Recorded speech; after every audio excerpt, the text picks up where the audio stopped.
Hello guys, आप सभी का स्वागत है आपके अपने YouTube channel mathematics teaching centre पर। दोस्तों मैं हूं कन्हैया कुमार। आइए सुंदर सा इस बोर्ड का पहला क्वेश्चन है, करते हैं हम लोग सॉल्व। इसमें कह रहा है कि एक भिन्न 1/3 हो जाती है जब उसके अंश में एक घटाया जाता है, ठीक है ना। और वह 1/4 हो जाती है जब उसके हर में 8 जोड़ दिया जाता है। तो बताइए वह भिन्न क्या होगा, यानी वह भिन्न ज्ञात कीजिए। आपको क्लास 10th का ये पूछा हुआ क्वेश्चन है, ठीक है ना। चलिए करते हैं। थोड़ा लैंग्वेज लिख के बनाना पड़ेगा भाई। जनरल कंपटीशन का क्वेश्चन रहता तो भाई ऑप्शन करके आप गर्दा उड़ा देते, वैसे तो करना नहीं है इसमें। यहाँ लिखेंगे माना भिन्न का अंश बराबर x एवं भिन्न का हर बराबर y। इसीलिए दोस्त यहाँ आपका भिन्न बराबर जो हो जाएगा वो होता है अंश बटे हर, यानी x बटे y। यहाँ तक कोई दिक्कत समझने में नहीं ना। चलिए अब क्या करते हैं, अब आप लिखिए आप प्रश्न से। इसमें कह रहा है कि 1/3 हो जाती है भिन्न कब, जब उसके अंश में एक घटाया जाता है। सही है ना, अंश से एक घटाया जाता है। देखिए आपका भिन्न तो था भाई x बटे वाई, आप अंश से एक घटा लीजिएगा। हर के बारे में कुछ कह रहा है नहीं, इसको आप उसने छोड़ दीजिए, सिर्फ अंश में एक घटा लिया हमने, ठीक है ना। तो कितना हो जाएगा, 1/3 हो जाती है। इसको आप क्रॉस मल्टीप्लीकेशन करिए, यहाँ कितना हो जाएगा जी, ये हो जाएगा आपका 3x - 3 बराबर आपका कितना हो गया, इधर y हो गया। आप एक काम करिए, y को इधर लेकर आ जाइए और 3 को इधर भेज दीजिए। 3x सेट कर लीजिए इसको -y बराबर 3। ये आपका हो गया जी समीकरण, अर्थात इक्वेशन फर्स्ट। यहाँ तक कोई दिक्कत समझने में है ना, बहुत इजी।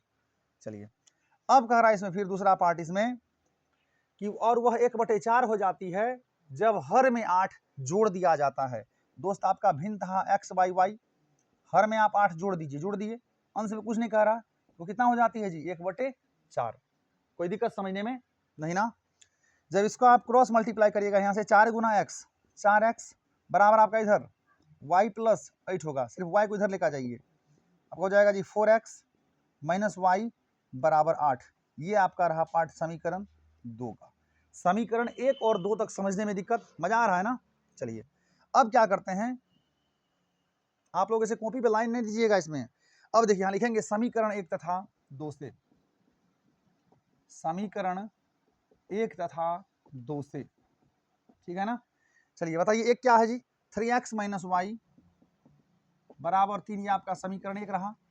दूसरा आपका 4x - y बराबर 8, 4x - y बराबर 8, ये आपका है जी समीकरण 2। जब इसको माइनस करिएगा तो ये पार्ट आपका प्लस, ये भी माइनस यहाँ लिख दीजिए बगल में। घटाने पर हम विलोपन विधि से बना रहे हैं। तो बताइए माइनस हुआ अब नहीं रह के प्लस हुआ हो गया, तो ये आपका माइनस हुआ और प्लस हुआ क्या हो गया जी, जय हिंद जय भारत कैंसिल आउट हो गया। अब 3x में से जब आप 4x को माइनस करिएगा तो -x आएगा। इधर आपका 3 में से 8 को जब माइनस करिएगा -5 आएगा। माइनस माइनस तो कैंसिल आउट हो गया। तो बताइए x बराबर कितना आ गया, 5। यहाँ तक कोई दिक्कत नहीं ना। अब क्या करते हैं, आप या तो समीकरण 1 में या समीकरण 2 में किन्हीं एक में आप वैल्यू रखिए x का, तो क्या निकल जाएगा जी, y का मान निकल जाएगा। यहाँ लिखते हैं समीकरण मान लीजिए एक ही में रखें, समीकरण 1 में x का मान रखने पर, समीकरण 1 में x का मान रखने पर, ठीक है ना जी। चलिए समीकरण 1 में जब हम x का मान रखेंगे, यहाँ तो बताइए एक क्या था, 3x - y बराबर 3। तो 3x, 3 गुना x की जगह पे एक बार आप समीकरण लिख के उसके बाद आप ऐसा कर सकते थे, यानी तो डायरेक्ट ही कर दीजिए। 3x - y बराबर 3, तो 3 गुना x की जगह पे 5 माइनस y बराबर आपका इधर जी 3 है। बताइए 5 दिया 15 - y बराबर 3। अब क्या करिए आप y को उधर लेके जाइए, 3 को उधर लेके आइए, तो 15 - 3 बराबर y हो गया। तो फाइनली आपका दोस्त यहाँ से y बराबर कितना हो गया, 15 - 3 12, x बराबर 5 और y बराबर 12। यहाँ तक समझने में कोई दिक्कत नहीं ना।